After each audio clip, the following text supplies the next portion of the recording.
So yeah, just to let members know, I've just started the recording for the meeting, and the recording will be available on the Highland Council's YouTube channel after the meeting. So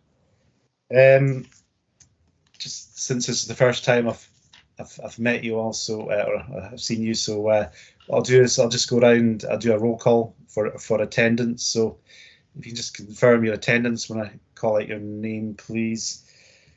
So Councillor Baldry. Present. Councillor Fannett. Present. Councillor Grafton.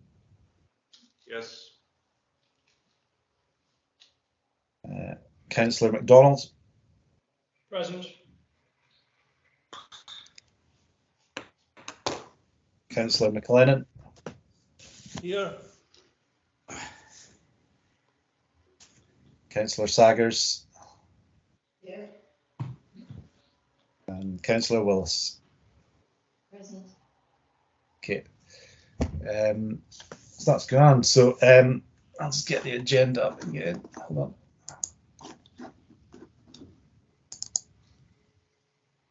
So if we turn to the agenda, I don't have any apologies for absence. So on to the next item, declarations of interest.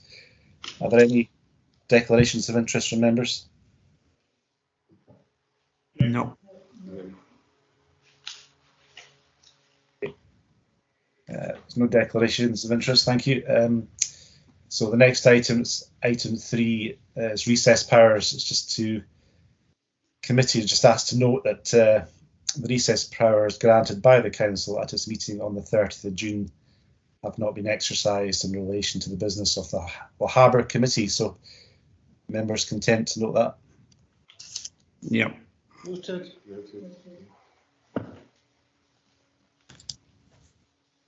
Okay, so the next item is the appointment of chair of the Haber committee. So nominations are invited for the post of chair. So over to you, members. Alistair, may I nominate Kate Willis?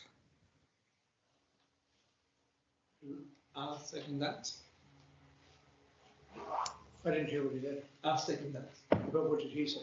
You would nominate who? Kate.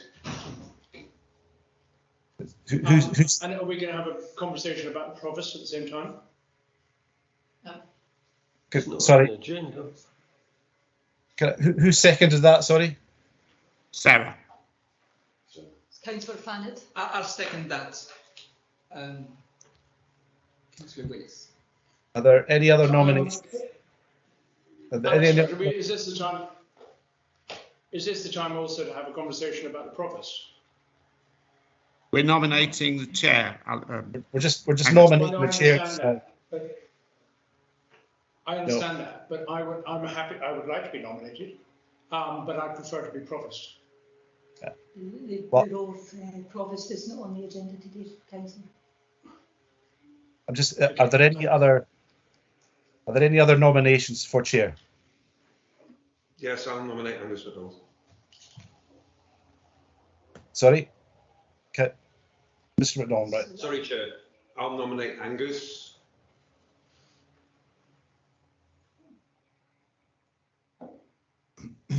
Councillor Grafton nominating Councillor MacDonald. Do I have a seconder for that? Yes, I'll second it. Ms. Saggers. Councillor. Okay, so there won't be any other nominations because there's not enough members. So we'll go straight to a vote, members.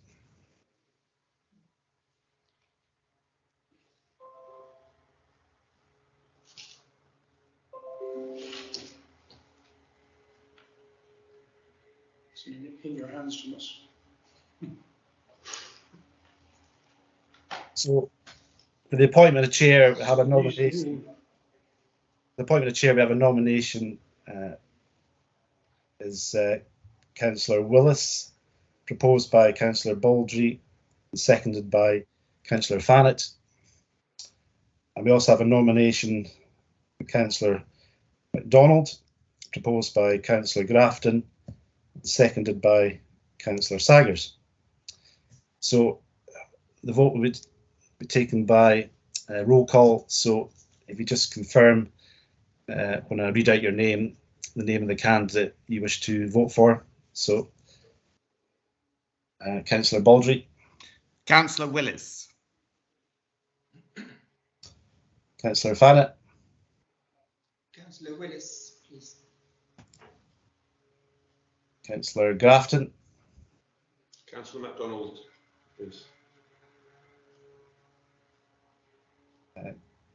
Councillor McLennan. Councillor Willis. Councillor Saggers. Councillor MacDonald. And Councillor Willis. Councillor Willis, please.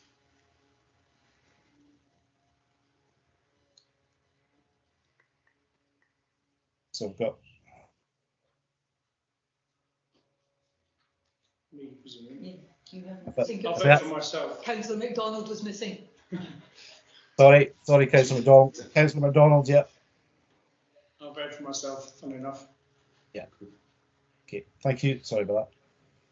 So I've got 4 votes for Councillor Willis, 3 votes for Councillor MacDonald, and no abstentions. So I confirm that Councillor Willis is appointed as chair of the Lochaber committee, and Councillor Willis, congratulations. And I'll now hand over the chair to yourself. Thank you very much. So the next item on the agenda is item 5, and that's appointment of the vice chair. So do we have nominations for the post of vice chair? Councillor Grafton. I would like to nominate, Sarah, you've nominated Councillor Grafton. Yes. Do we have a seconder for Councillor? I'm happy I'll to second second that. Sorry, can I interrupt? I'm not picking up who's nominating and proposing and seconding. So Sarah Fannett has nominated Councillor John Grafton, and Councillor MacDonald has seconded Councillor Grafton. okay. Are there any other nominations? So I guess, Councillor Grafton, congratulations for your nomination as Vice Chair of the Lochaber Area Committee. So moving on to item 6 on the agenda is the Scottish Fire and Rescue Services Local Committee Performance Report. And we have Group Commander Mike Collier online, and Colin Robb, Station Commander. Welcome, good morning. Good morning, Chair. Hope you're all well. Hopefully one day we'll get around the table together as well. But at the moment just this hybrid, and Colin's on his line as well at the same time. He's the Station Commander for the Lochaber district.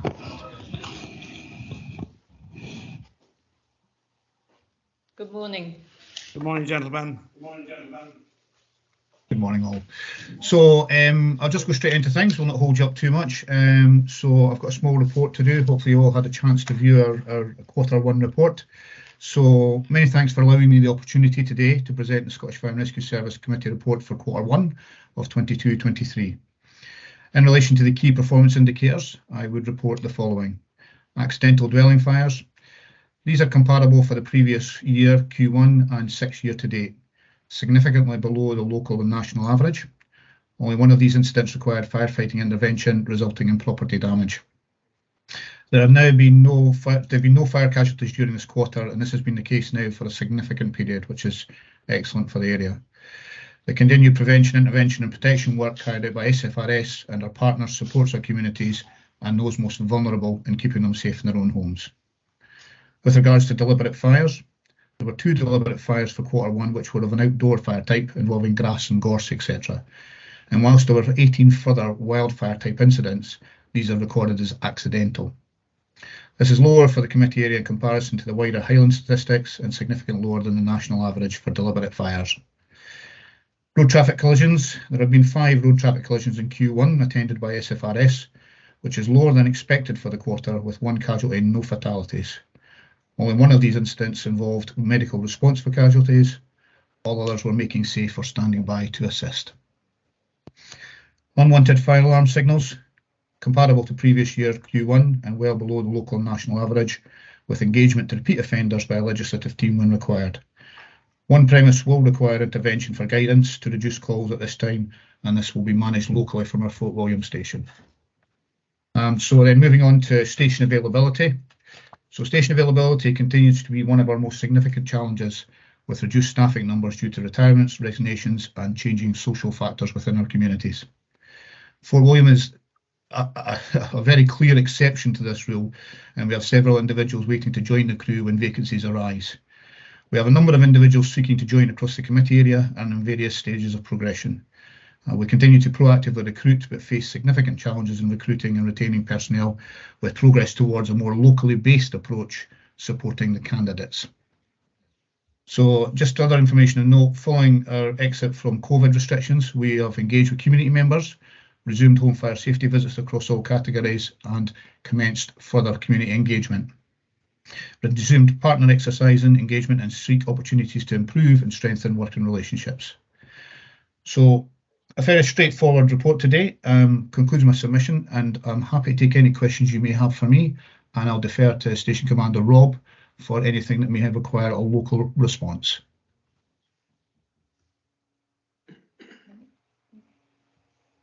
Andrew has a question.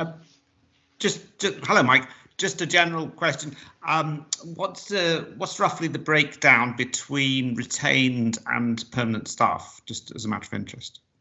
So thank you, Councillor. So for I'll cover it directly. Highland LSO only has one whole-time station. That's based in Inverness. That is where our whole-time staff exist. We have a number of staff who carry out day duties, as in legislative fire safety, community safety training, etc. And we have a couple of them work within our area.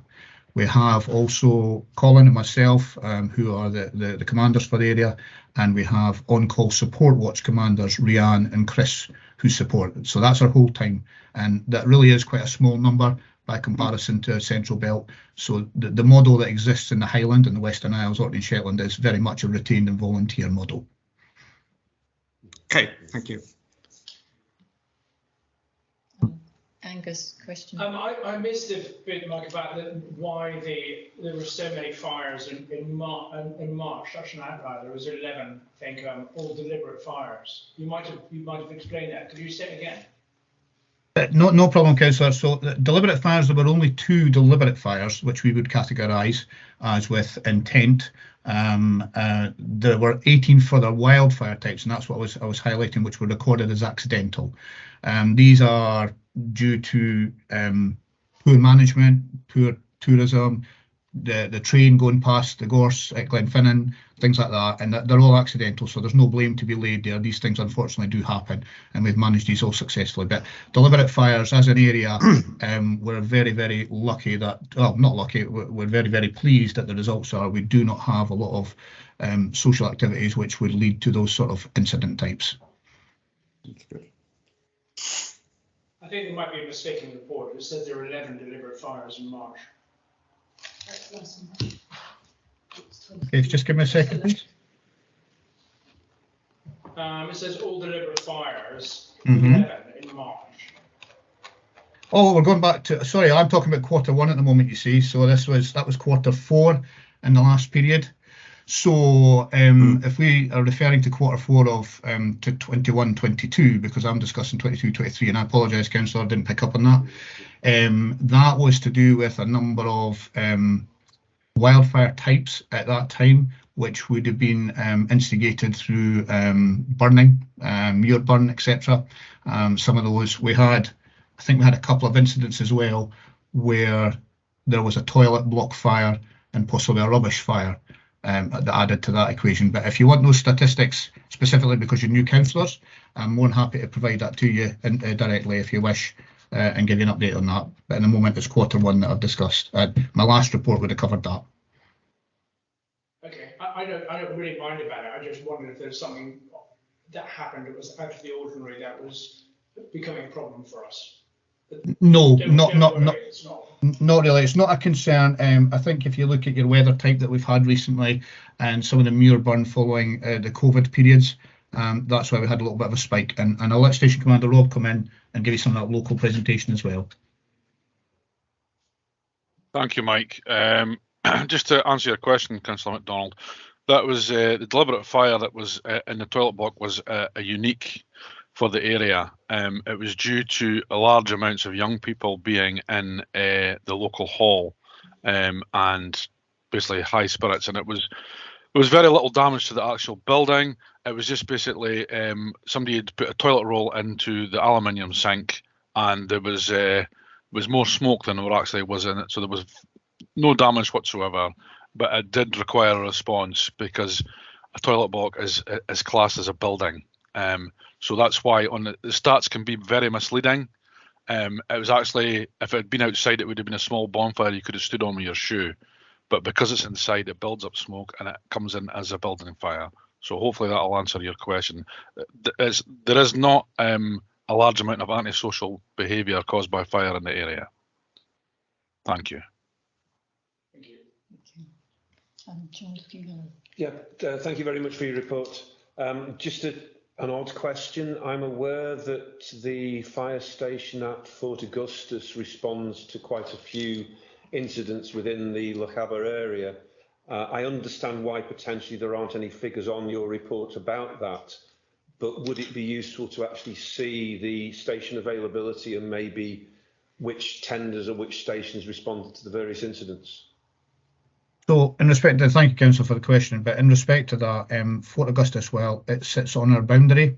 It's not part of our operating area. I cover the Highland West area, and this is the Lochaber district. So that belongs to the central belt for ourselves. So we don't record the statistics for that. Fort Augustus comes in to support. One of the things that we do as an organisation is where resources are required, we'll move them around or we'll bring them in to support when there's an incident type ongoing.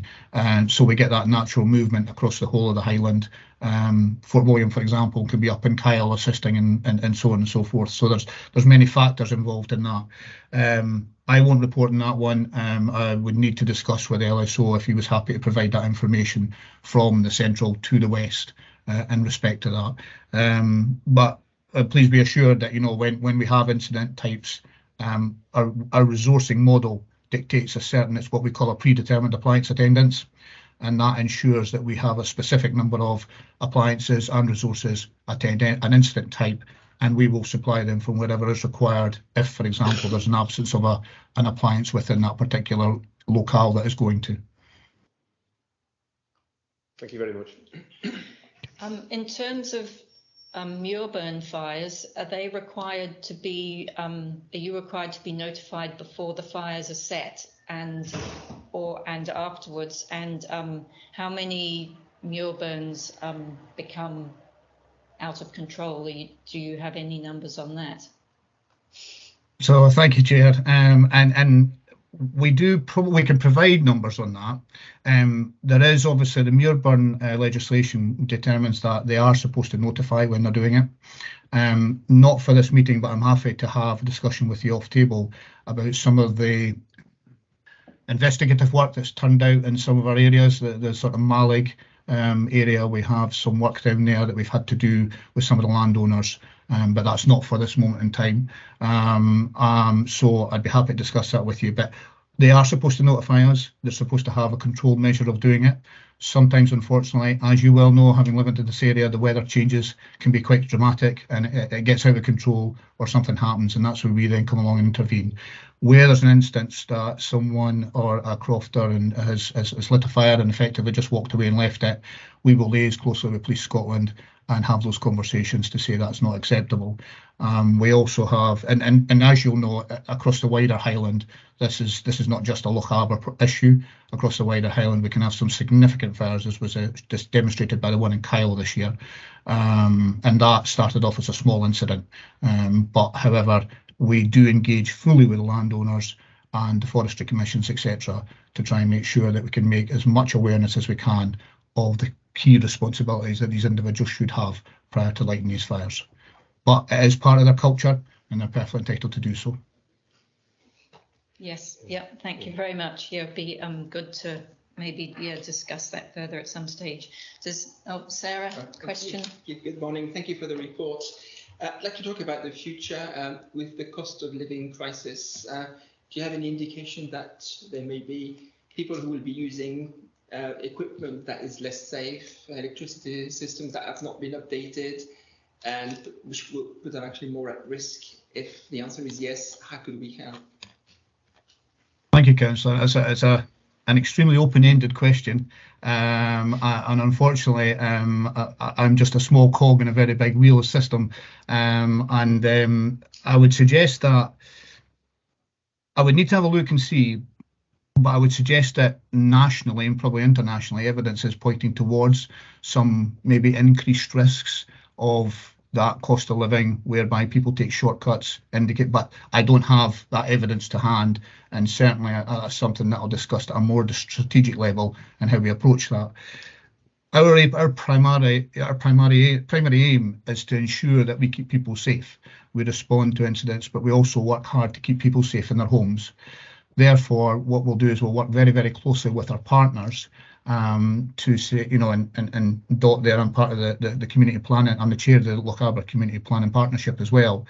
So I work very closely with the partners across our social services, Police Scotland, etc., NHS, and we identify very quickly those vulnerable members in our communities and those that may, as you've indicated, cost of living pressures, mental health issues and so on and so forth. And we will target them for work to be done with them in that preventative manner rather than that reactive manner. So it's not maybe the answer specifically you were looking for, but we will have to notice over the next coming weeks and months and potentially years if there's any upward trends that we will have to address, and naturally we will do so as an organisation. Thank you. Is any other questions? So I think that's it. So thank you very much for joining us, Mike and Colin, and the committee's just invited to comment, which we've done, and scrutinise the report. So that's, yeah, thank you very much for joining us this morning. Okay, thank you very much, Chair. Take care, everybody. Thank you. Thank you, everybody. Yeah, take care. Bye. So moving on to item 7 on the agenda is the Lochaber Area Roads Winter Service Plan, and we have welcome to Richard Porteous, the Roads Operations Manager. Good morning. Good morning, Chair, members, Ward Manager. Yes, so thank you. This is the annual Winter Road Service Plan. So this is the Winter Road Service Plan for 2022-23. We usually try to bring it to committee at this time in advance of the approaching winter. It outlines for members' approval the plans for the coming winter. There are no changes from last year. And again, there's a fair bit in the report, so I won't go through the whole report, but I could draw your attention to Appendix B at the back, which is an area map which shows how the various area roads are prioritised. So the red colour is primary, the blue colour is secondary, and the green colour is all other routes. So the explanation of what constitutes a primary, secondary or other is detailed in the report. The other appendix, Appendix A, is the Council's winter maintenance policy, and that includes details of target treatment times, which for primary routes is 8:30 in the morning, and the hours of treatment. So unlike trunk roads who run a 24-hour operation, Highland Council operation runs from 6 in the morning till 9 o'clock at night. But between 6 in the evening and 9 at night, it's restricted to primary routes only. Also in the policy, it outlines, for example, what happens on the public holidays in the festive season, and mentions procedures for road closures due to snow or diversions for trunk roads, that type of thing. In the main body of the report, it describes the resources that the resources that we have in terms of drivers and gritter lorries, and indeed footway tractors. And the interesting point in section 5.3, which describes the total lengths of the various priorities of road, you can see in that little table there, and also I guess in the map, that we have very few secondary routes.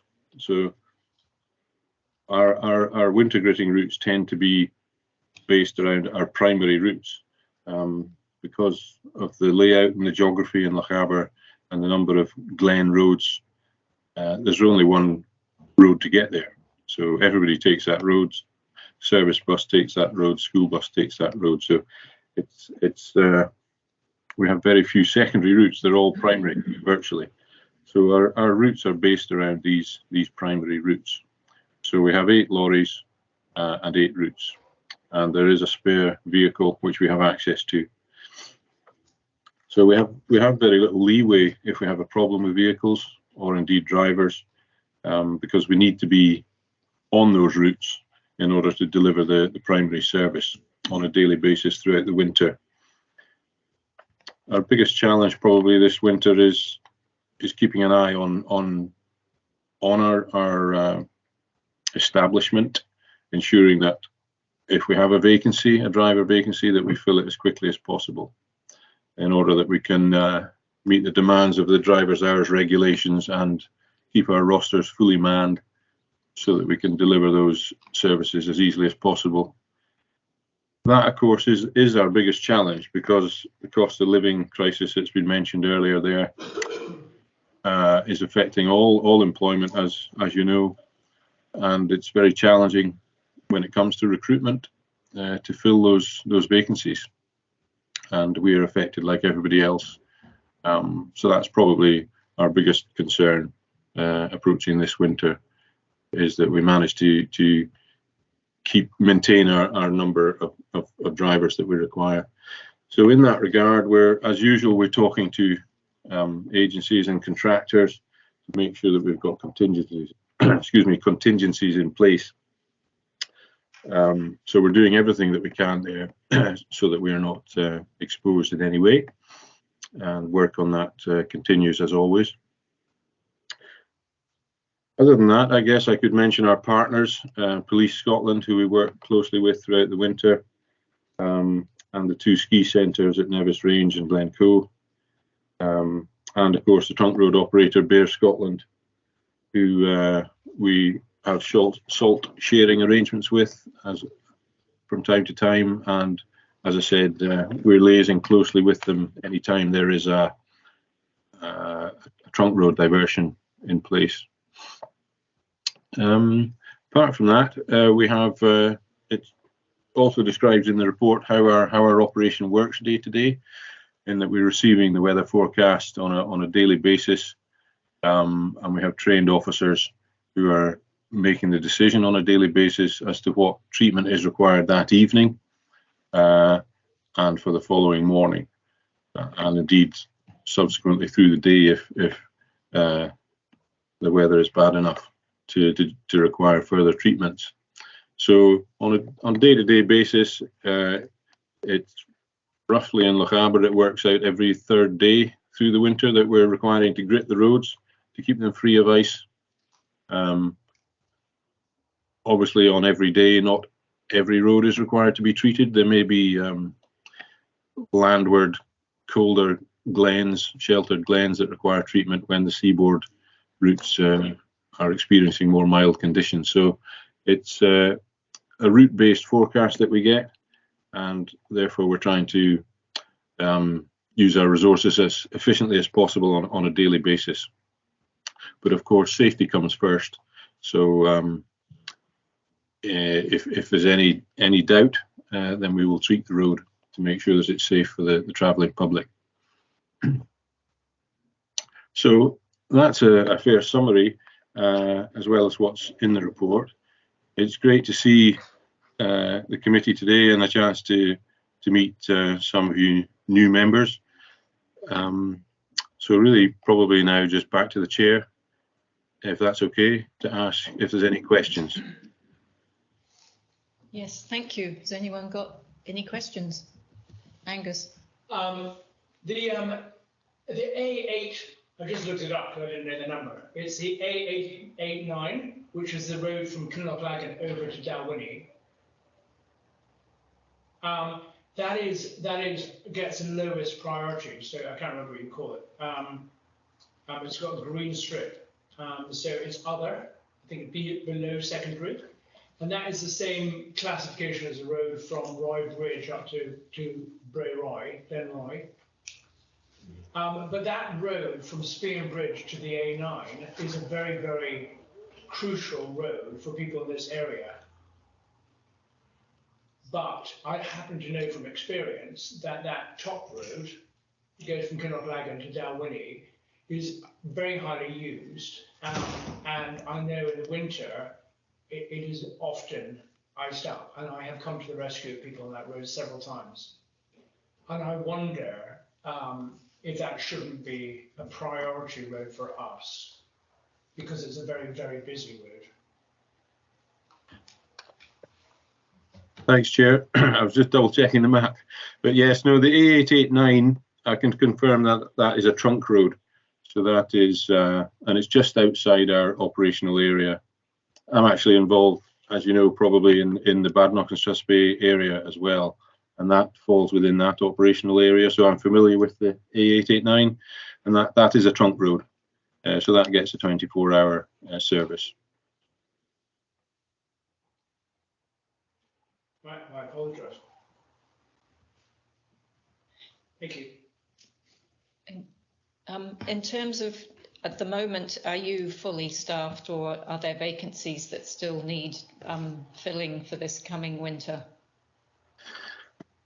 Hoping you wouldn't ask me that, but yes, we've got two vacancies, so we're actively trying to fill those at the moment. Yeah, and we seem to be getting somewhere, so that's looking positive. Thank you. Okay, good luck. Thank you. Any other questions? Yeah, hi Richard, long time no see, it's Thomas here. The grit bins, Richard, when they're used, like when there's a fall of snow, what sort of regime have you got in place to go out and refill them again? Because whenever we get that sudden fall of snow, I usually get a phone call from Blammerfortshire and places like that, and there doesn't, I don't know, I just want you to tell me, what is the procedure for going out and refilling bins when there's been a fall of snow? Yeah, well, it basically requires a couple of operatives and a pickup, usually, to go and fill those. And that tends to be our colleagues in amenity services or street cleansing that assist us with that if we're unable to do it ourselves. And occasionally we'll try and pull in other resources from elsewhere. So we have used contractors to do that in the past, because it does get, we can get very stretched as an organisation when we do get heavy falls of snow. And that obviously, if it's a sustained, a sustained period of bad weather, then the problems compound themselves, because we're trying to keep operatives out clearing snow rather than filling grit bins. So yeah, often we'll look to bring in additional resource to carry out that task, because it is an important one. Not only because some of these grit bins are used to restock our own footway tractors, but also because it's obviously, due to the nature of the location of some of them, then community groups are relying on them to keep car parks open, etc. And certain other sections of footway. Thank you. Can I just come in there? We are now trying to get communities to help themselves. Can you hear me okay? Yes, sorry. Communities to help themselves. So I think one of the things, if there is a big fall of snow, we really need to try and put these tools, in this case salt, to them and make it a priority. But you mentioned footway tractors. I see we've only got 2 now. We used to have 4 or 5 of them. What I was going to ask you is, where are they based? And are they pretty new since we've only got 2 of them? Because over the years, I was surprised how unreliable these things turned out to be. But are they fairly new, and where are they based? They're based in Fort William, and they are relatively new. Yes. We also have an additional machine now, which is we can use as a footway tractor, called a holder or a karsha.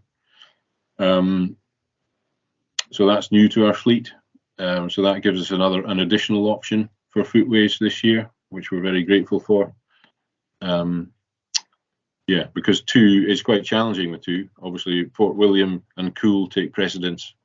Oh, well, take precedence. They're the biggest, closest urban populations, so that is they service those first, and then we go from there to the outlying areas. So that additional piece of equipment will help us to get to these more outlying areas like Kinlochleven and Malig quicker. So that's our plan this year. Thank you. Okay, just as I'll throw this in there for people to consider, but I've often said that as a council, we could save society a lot of money just by paying for these grips that old people can put on their soles of their shoes. You know, because I don't know what the figure is now, but one broken hip used to cost society something like £25,000, and that buys a lot of grips. Yep. Does anyone else? Oh, Andrew, sorry. Oh. You're muted, Andrew. Sorry, thank you.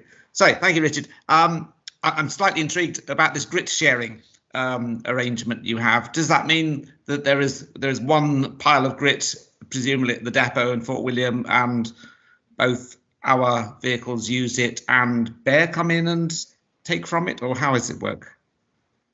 Because obviously, yeah, the main Bear salt stockpile is in Corpach, and they have another one in Ballachulish. However, we used to have our own salt stockpile in Carr's Corner as well, and the benefit of sharing with Bear was that they had a covered salt heap, so it was nice dry salt. But we've now got plans in place, which we're very grateful, to have a covered heap in Carr's Corner. So the work towards that is underway. We have our own salt heap in Strontian as well, and during the course of this year, the salt barn there has been built. So we have a covered salt heap at Strontian. So that was always planned to be done first, and the one at Fort William following on. So we're now underway with the plans for the Carr's Corner salt heap as well. So it means we're less reliant on Bear. We're self-sufficient, and equally, if they had a problem, they could salt share with us. And similarly, in Ballachulish, we have our own small salt store down there. So we've got a history of sharing, but at the moment we're able to operate independently.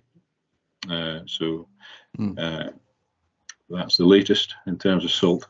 And just on that, we talk about salt. Is it actually a salt and grit mixture? It's pure rock salt. Oh, yeah. So it works by dissolving the ice, and it's the traffic action helps to activate it. Below about -7 degrees, it doesn't work very well. No, but it really requires traffic action and friction to help it to work in those low temperatures. So if it goes, sorry, Councillor, carry on. Yeah, it lowers the freezing point of water. So yeah. Yes, if it gets really, really cold, -15 or something, then you can get build up of compacted ice and snow on the road, and the salt struggles to melt it. So that's when we might consider using grit, which is basically to provide grip in that situation. But thankfully, that doesn't happen very often in Lochaber. Oh. Thanks. Okay, any more questions? Yeah. John? I think this has already partly been asked by my colleague Thomas. Just in terms of location of services, I've heard you mention sort of Malig and those places, but there's Invergarry and Spearnbridge, and I'm thinking you've got on the list the footpaths and school access as a secondary service. What's the reality in terms of how often do you actually treat the footpaths leading to Invergarry School or Spearnbridge School? Are they losing out here somewhere? They're not losing out at all. If they're required to be treated, they'll be treated. That's the bottom line. And they'll be treated in accordance with the policy. So I'm trying to think off the top of my head. I don't remember what they are, but they'll either be a primary or a secondary route by the sound of things.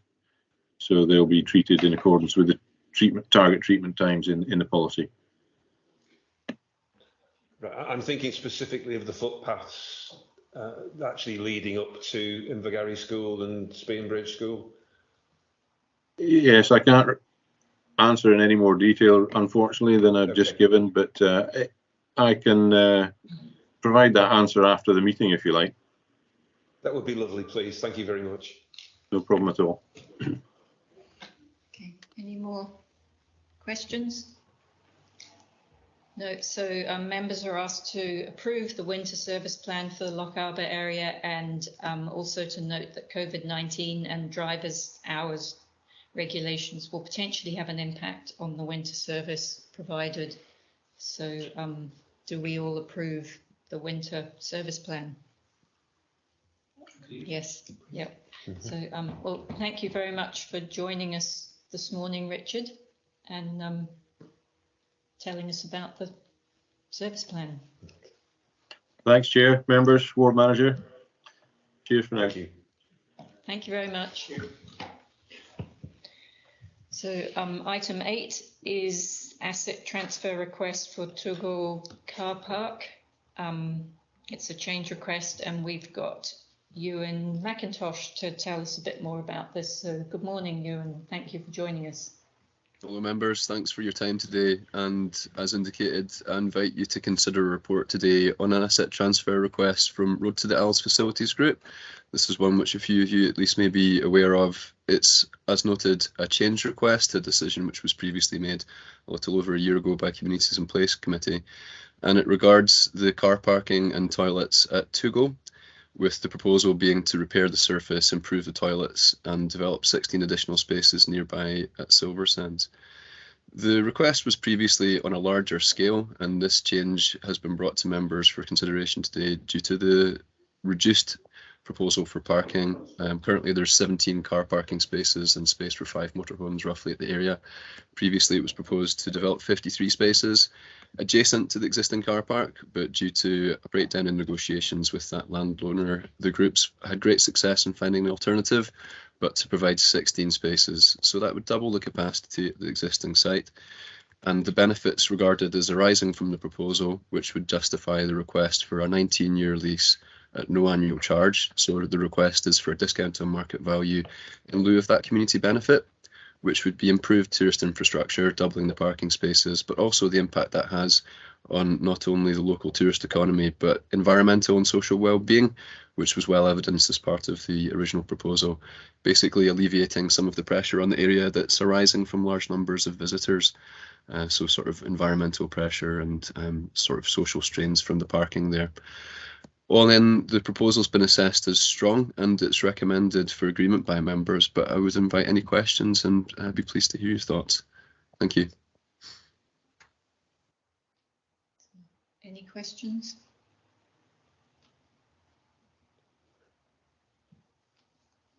No, so I don't.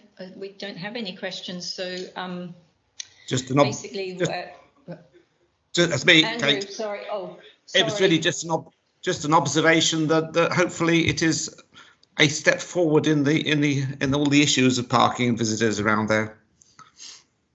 Yes, that's helpful. It's a very ambitious group, and this is their third project that's seeking to improve toilets and with this one parking in the area. So very positive, I do believe. That's good. Thanks. Yeah, so members are asked to agree the recommendations for transfer of the asset. Does everyone agree? Yes. Yes. Yeah. Thank you. So thank you, Ewan, for joining us this morning. Thank you very much. Thank you. So item 9 is applicant change request, and we've got Fiona Cameron joining us. Is Fiona here? Yes. Oh yes. Yeah, good morning, Fiona. Chair. Morning, thank you. So I'll keep this very brief, but happy to answer any questions that members have got. Essentially, this is a project that we have approved funding for from the Place-Based Investment Fund programme and also the Island Infrastructure Fund. It's a fairly straightforward change request that's come to us from the applicant. And essentially, it is just that although the funding was approved for the Canna Community Development Trust, it's intended that the National Trust for Scotland are going to manage the procurement and the day-to-day management of this project on behalf of the Canna Community Development Trust. So for administrative purposes, it's more straightforward for us to then have the National Trust for Scotland as the applicant for the funding. It's a change that's already gone to the Rural Tourism Infrastructure Fund as the major other funder to the project. And we're just asking if we can bring these two other funds in line with that change and reissue our grant approvals to the National Trust for Scotland. I'm happy to answer any questions members may have about the project or the change. So this is for the Isle of Canna and this, yeah. So does anyone have any questions? Not yet. I haven't been there. Yeah. So seems. I have a comment rather than a question. Yes. The National Trust of Scotland, having been very involved in it for 20 years, has over £350 million of assets and reserves. And I think that we should take that into account in the future when we're considering allocating money to them and ask what assets they have which could be made available for projects. So that's just my point for consideration in future. Good point, Angus. Good point. Thank you, Angus. So the committee are invited to approve the application change request of preferred delivery partner on the project to National Trust for Scotland. Do we all approve? Yeah. Yes, that is approved. So thank you very much, Fiona, for joining us. The item 10, the Town Centre Fund request for reallocation of funding, is that, Fiona, are you just going to briefly tell us about that as well? Yes, that's me as well. Thank you, Chair. So again, I'll keep this quite brief and happy to answer any questions that members have. So there was an amount of £29,478 approved from Town Centre funding for a project which was to fund rock armour and infill at the Puffer Pier in Fort William. This was a separate but very linked project to another project that we're funding there through the Highland Coastal Communities Fund, which was to do dredging in the area. And I say that they were linked because it was always intended that the material that came from the dredging would become the infill at the Puffer Pier. So it is one organisation that was delivering both the projects. So although they were separate, they were quite interdependent. Since the two approvals, the dredging works have gone ahead, but unfortunately have experienced fairly significant cost rises for reasons that I'm sure members will understand, including things like bad weather and higher fuel costs, and also the core sampling that had been done at the area, not identifying some of the clay and boulders, which then meant more dredging had to be undertaken.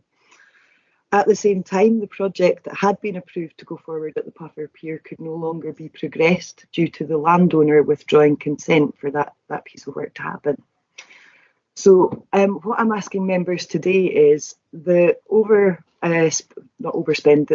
increased costs on the dredging project now amount to £25,314.41.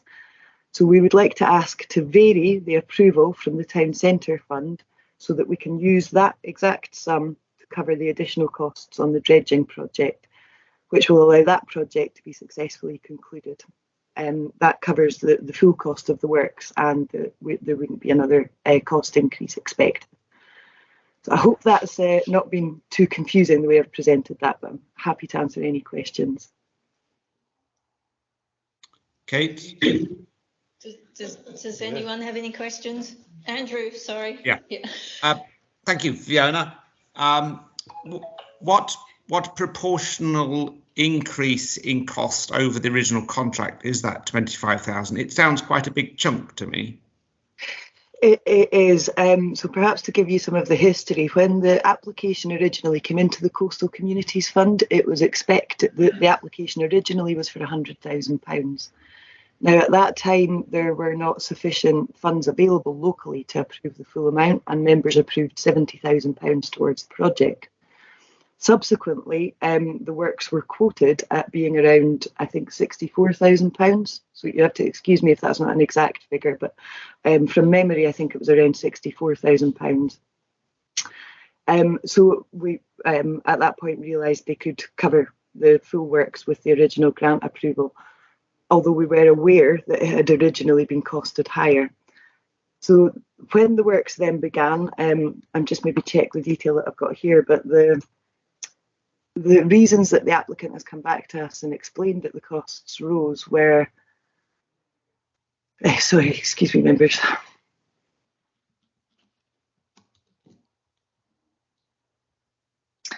Significant increases including bad weather, a higher volume of rocks and clay being dredged than was indicated from core samples, higher fuel costs, and then because of the timescale extending, a cruise ship in port, meaning further delays. So the total cost of the works then, I think, has come in at £112,000. So it is significantly higher than the second cost that the project obtained, which was a lower cost. But having looked at the invoicing and the actual nature of the works, then we can see clearly that the costs being applied to take it to this higher cost are fair. They are generally incurred through additional time on site having to do the work. Thank you. I suppose just for context as well, as all I would say is it's certainly not an uncommon situation. We're finding at the moment a great deal of the projects that we are working with are experiencing these unexpected cost rises, which are proving very difficult. Okay, thanks. Thank you. Thomas, you've got a question. It's not a question, it's made a statement that as a council, my ethos is always to help communities that help themselves, whether it's scattering grit or trying to bring cruise liners at that lot. If this group wasn't there, we wouldn't have that pontoon, we wouldn't have all these cruise liners, we wouldn't have been shocked at the amount of boats that have been tied up to that new pontoon in the last few weeks. So yeah, it's a big cost overrun, but I think there are circumstances that we can all agree and see to, so I would be quite happy to support this one. Sarah? I'd like to extend the support after what Councillor McGlynn has just said, the importance of the pontoons. We need to look beyond the cruise ships, but the opportunities it could bring to the town in future for local activities on the water. And what we mustn't forget is that the cruise ships are a source of income for Highland Council. The predicted income for this year is going to be over £57,000 in terms of fees.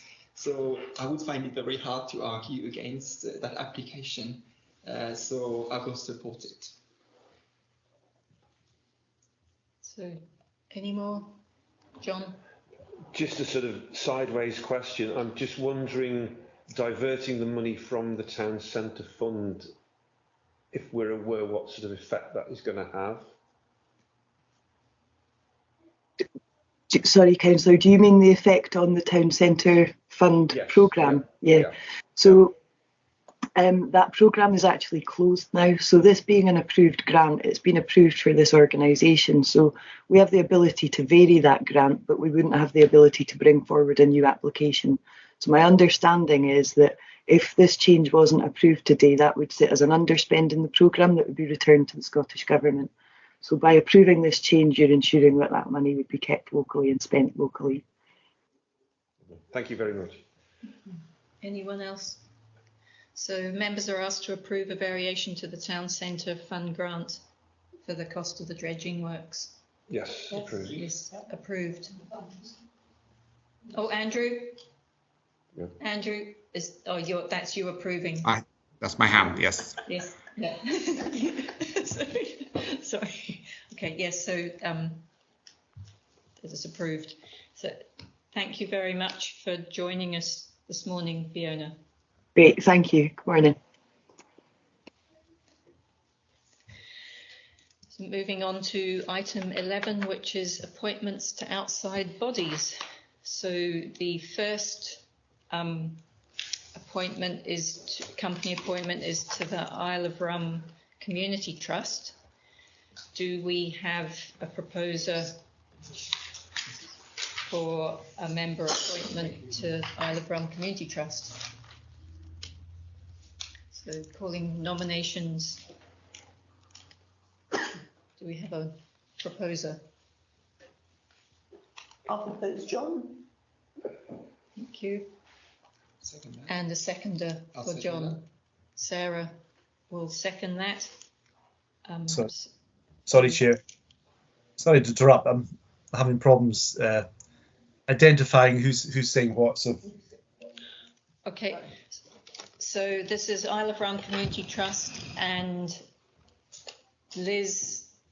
Liz Saggers proposed John Grafton, seconded by Sarah Fannett. Thank you. And then do we have nominations for a member to represent on the Isle of Egg Heritage Trust? Yes, I'll nominate Councillor Andrew Baldry. And do we have a seconder for Andrew?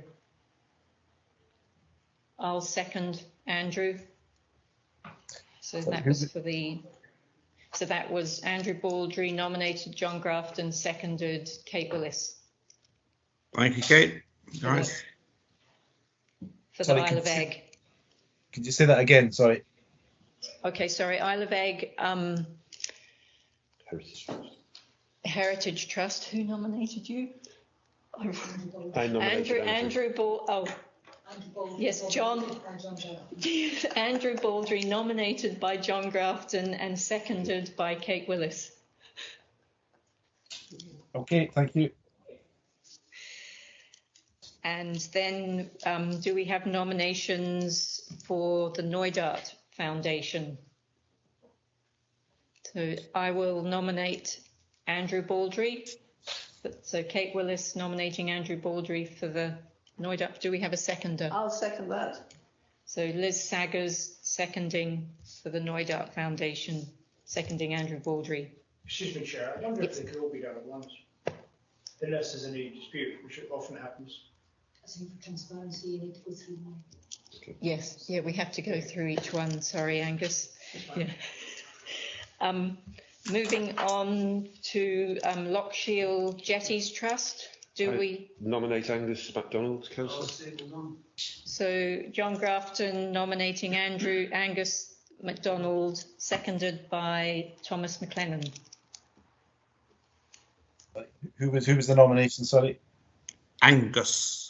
Angus MacDonald. Okay, thank you. Next is Lochaber Care and Repair. Do we have a nominator, a proposer for Lochaber Care and Repair?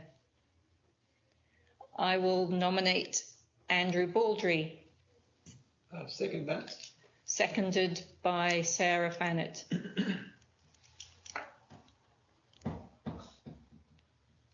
Yes, have you got that, Alistair? Yes, thank you. Yes, okay. Lochaber Housing Association. I'll nominate Sarah Fannett for it. So Happy to second. Liz Fannett, so Sarah Fannett, nominated by Liz Saggers, seconded by Andrew Baldry.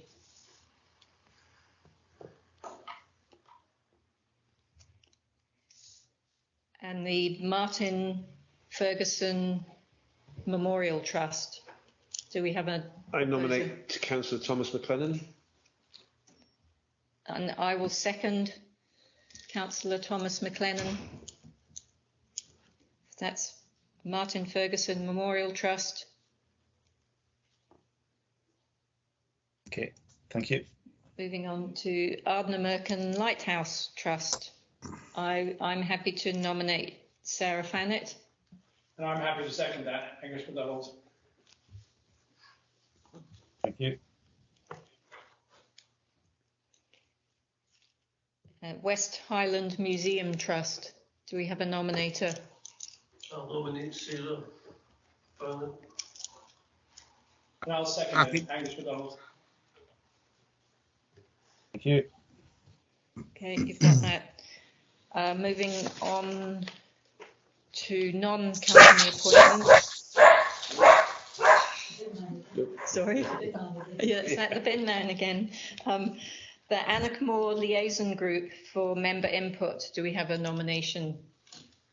I'll nominate Sarah Fannett. I'll second that, John Grafton. So that's Thomas McLennan nominating Sarah Fannett, seconded by John Grafton. Thank you. The Fort William 2040 Stakeholder Group, member input from Ward 11. I'll nominate John Grafton. And seconder, Second that. Thomas McLennan, seconder for John Grafton.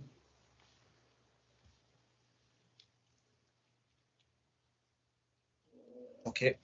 And Fort William 2040 Stakeholder Group, member input from Ward 21.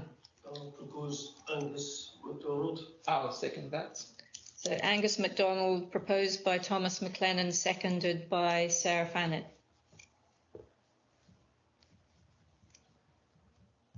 Okay, thank you. Yeah. Okay. Linny Leisure. Do we have a nominator? I'll nominate you, Chair Kate Willis. Thank you. And a seconder? Angus MacDonald. Who was the proposer for that? Angus. John Grafton was the proposer. Okay, thank you. Nevis Landscape Partnership. Do we have a proposer? I'll propose it, Angus MacDonald. For proposing. Landscape partnership. Yeah, proposing.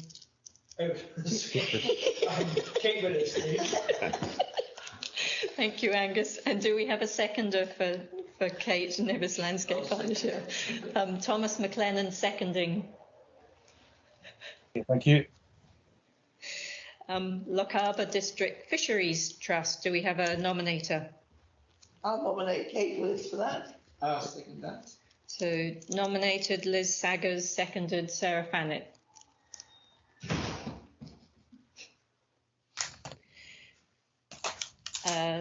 Lochaber District Salmon Fishery Board. I'll nominate Angus MacDonald. I'll second that. Seconded by John Grafton.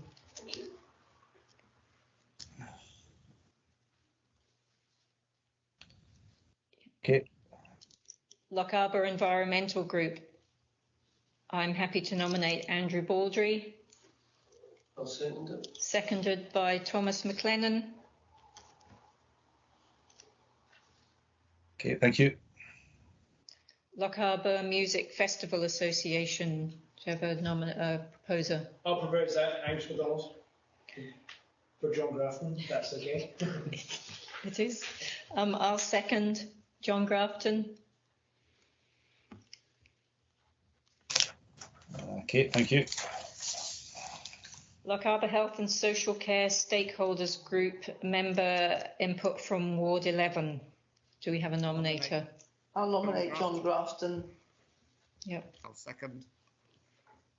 So nominated by Liz Saggers and seconded by Andrew Baldry. So that's John Grafton. Lochaber Health and Social Care Stakeholders Group, member input from Ward 21. I'll nominate Angus MacDonald. I will nominate Thomas McLennan. Come on, Angus MacDonald. Angus MacDonald's nominating Thomas McLennan. I will second Thomas. Okay, thank you. Have I missed one? No. No, you would. Yep, we've done. Yep. No. Lochaber Community Partnership, the Kinlochleven Community Action Group. I'll nominate Sarah Fannett. I would. I'll second that. Seconded by Thomas McLennan.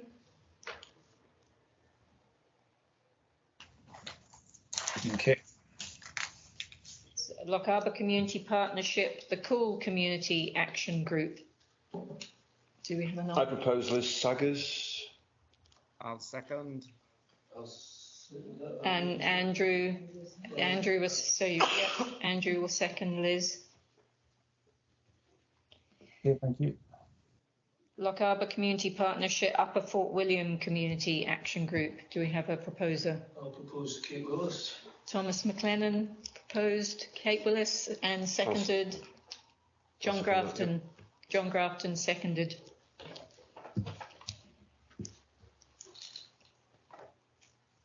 Lochaber Community Partnership, member input from Ward 11. Do we have a nominator? I'll nominate Liz I Saggers. will not. Yep, Andrew Baldry nominated, Liz Saggers seconded by Second that. by Sarah Fannett. Thank you. And do you want to substitute? Yeah, and we also have to have a nomination for a substitute for Ward 11. I nominate John Grafton. So Sarah Fannett nominates John Grafton. I'll second John.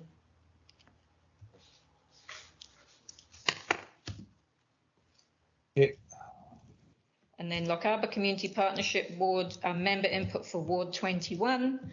I would like to nominate Thomas McLennan. And I'd like to second that. And seconded by Sarah Fannett. And do we have a nomination for a sub? I nominate Angus MacDonald. I'll second that. And I think, and that is everyone. That was, so where are we? So moving on to item 12 on the agenda, the ward discretionary budget. The committee are invited to note that the documents in the agenda, the meeting agenda, the following ward discretionary fund applications have been approved since the 1st of April 2022. So do we all note that? Yeah. And item 13 is the minutes of the Lochaber committee meeting held on the 7th of March. The minutes were circulated for information. We just need to note that. Noted. And that concludes this area committee meeting.